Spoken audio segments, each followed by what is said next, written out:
Normally very efficient Okay, at winning frame. them. Neil Robertson to break. Break of 38, of course, from Neil Robertson is an excellent break, I must say, even though quite low. With a lot of low value colours, they all count.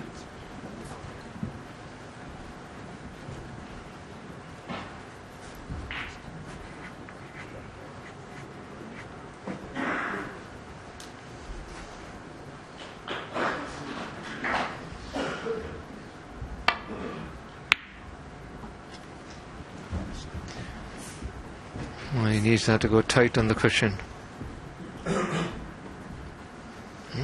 That red ball just moved for the left then as it stopped. Came away from the pocket, so to speak. Whether it caught a hand mark or something.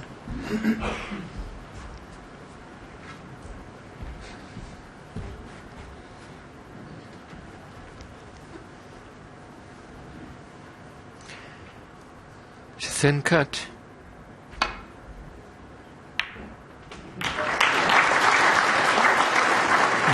One. Thought that. He's on the blue. Just a matter if he's got an angle off the blue to get to the next red.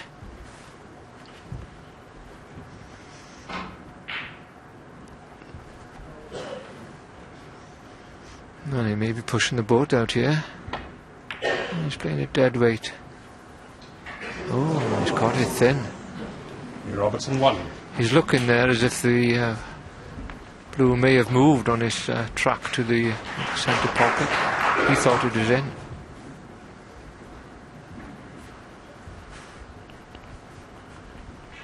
Well, from that camera angle, Terry, we couldn't tell. It looked as if it kept a straight line, didn't it? But this is a better chance now for Ken. There wasn't much on for Neil there, but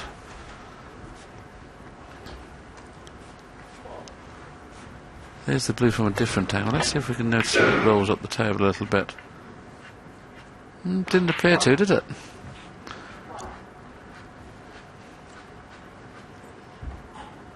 Seems so strange at this level that Neil Robertson can be leading 2-1 with breaks of 22 and 38. But that was the equation, but the difference was that break of 38 was a 6 red break, which is amazing. 7.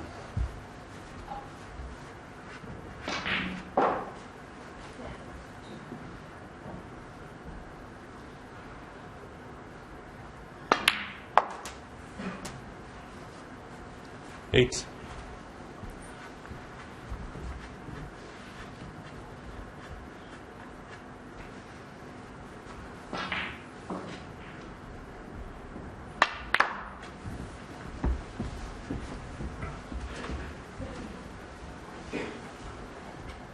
Thirteen.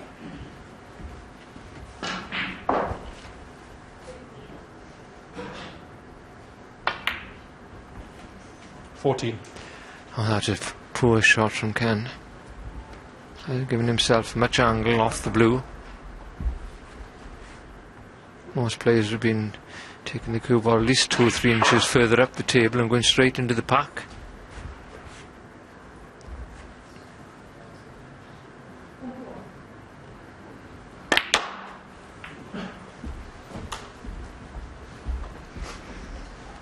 Made a very slight angle, just enough to stun off the straight line, but left himself difficult red. He's looking at the 3-ball plant there now.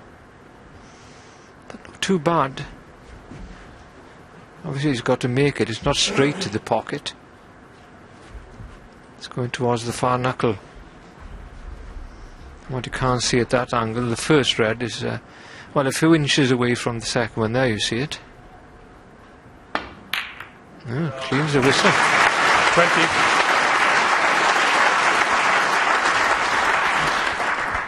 Yes, well judged, wasn't it? And they played it beautifully. He's on the nice easy black and nice easy red to come, so he'll certainly get a sizable lead in this very important 4th frame to possibly level the match again for the 27. second time.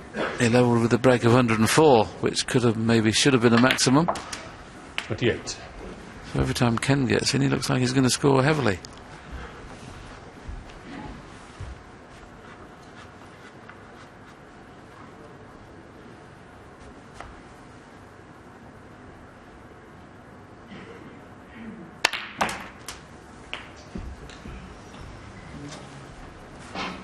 Another example of Ken doesn't get through the cue ball as well as so many of the players. Just watch that white, it was pretty dead when it got to the reds. Didn't manage to whip round twice as you see people like O'Sullivan going to the pack, and the white suddenly gathers speed. But it's turned out okay. 36.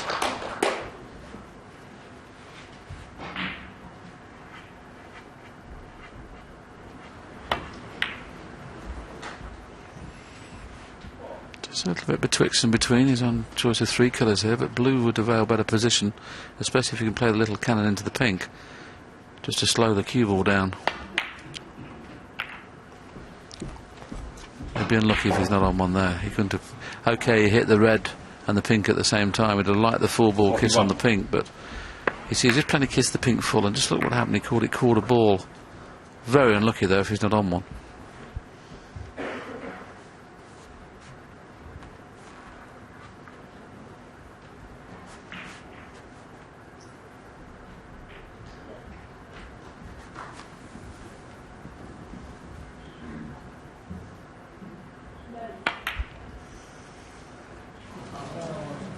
Okay, Doherty. Didn't get close to that one though.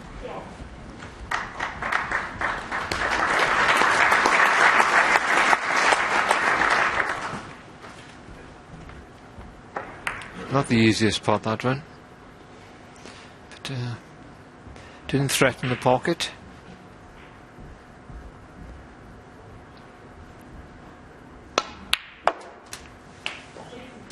What? Needs a bit of run on the cue ball. Prefer to be straight into the right corner pocket with the blue, if that's the colour he takes on.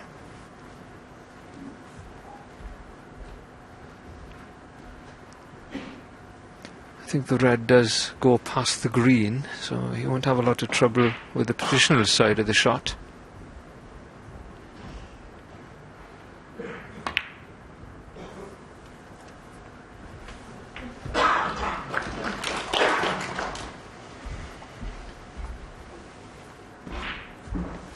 Six.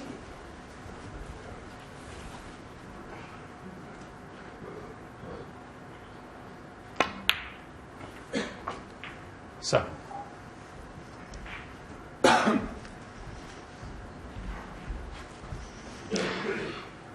He's down on the ball colours again, and he needs to get good position on the next red, and then it's a great opportunity.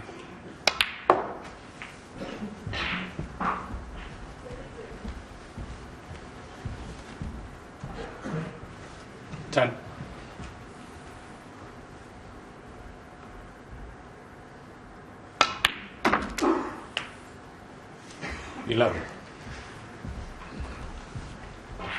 The fact that the brown's off this spot makes this very simple to come up and down the spots, as it were. They played an excellent shot there, nudging that red over the middle.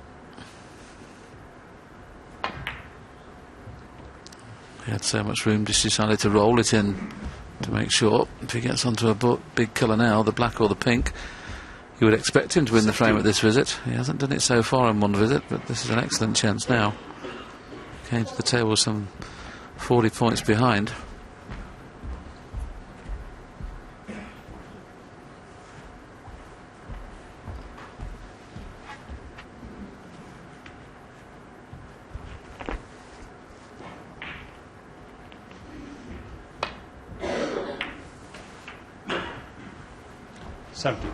Glock with that shot, the angle he left himself on the red. He couldn't play for the pink.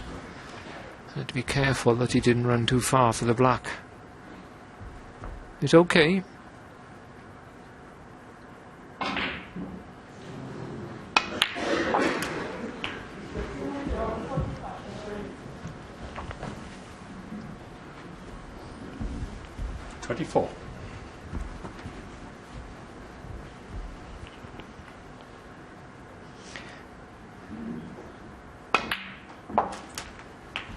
Pink into the centre, then he'll be in prime position now, and he'll be very disappointed if he doesn't clinch it from here.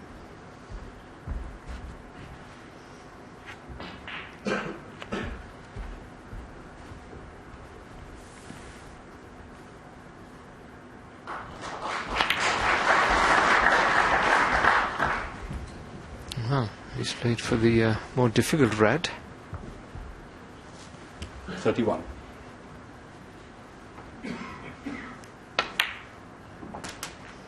Probably they all look easy to him, he pots so well.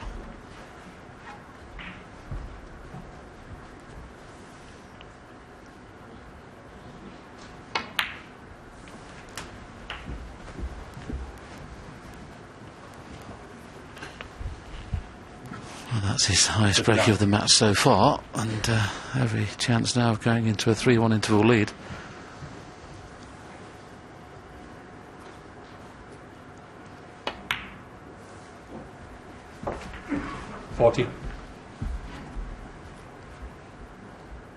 Quick glance at the scoreboard will tell them they're exactly level.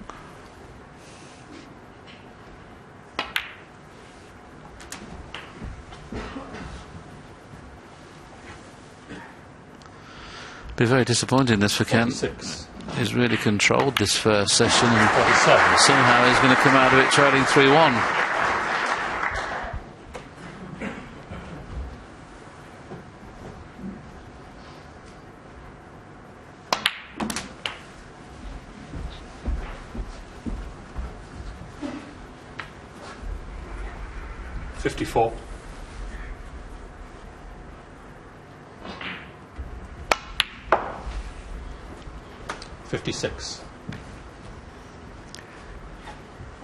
Just checking the scoreboard, he'll find he needs the green and brown.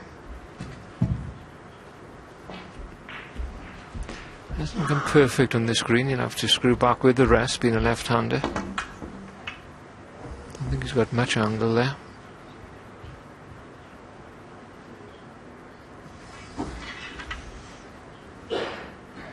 Must be just off straight.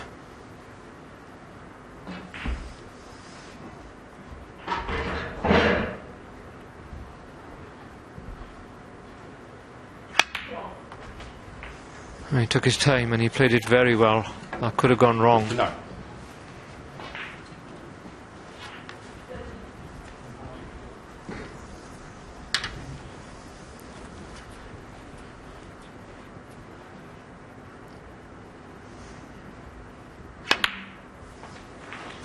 Let's see if Portland ball.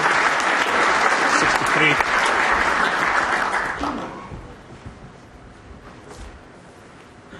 He wants the blue to cement the frame. There's never any doubt. 58. Once he gets going, his potting is as good as anybody. Don't seem to miss anything under pressure. Wasn't like that early on in the match.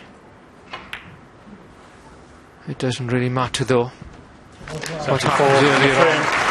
His highest break so far is 74. Gives him the fourth frame and he leads Doherty by 3 frames to 1.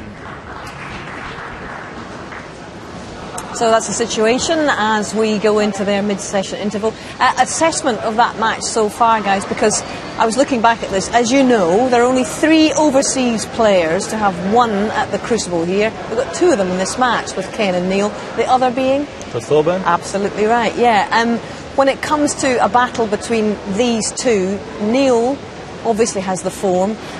How much is he capable of this year, and what do you make of the way he's played the rest of the season so far, Steve? Well, I think he's been in good form during the season. If we're looking at his chances of the World Championship, that's what we're here for. One of the signs, one of the attributes a player needs at the Crucible is to be able to break free from a scrappy part of a match, as it was in the early, and all of a sudden hit top gear. That's effectively what Neil Robertson's done to forge a 3-1 lead there, because there really wasn't that much in it at one stage. He doesn't have the pressure this year, obviously, of being defending champion, and he admitted last year that his preparations coming in as defending champion were seriously hampered, to use a snookering phrase, by the number of external sources. He had to source tickets for everybody. This year, head down, it's all about getting through. Yeah, what impressed me more about anything was when we cast our mind back to the Masters, I thought his match play, well, was Higgins-esque. It was that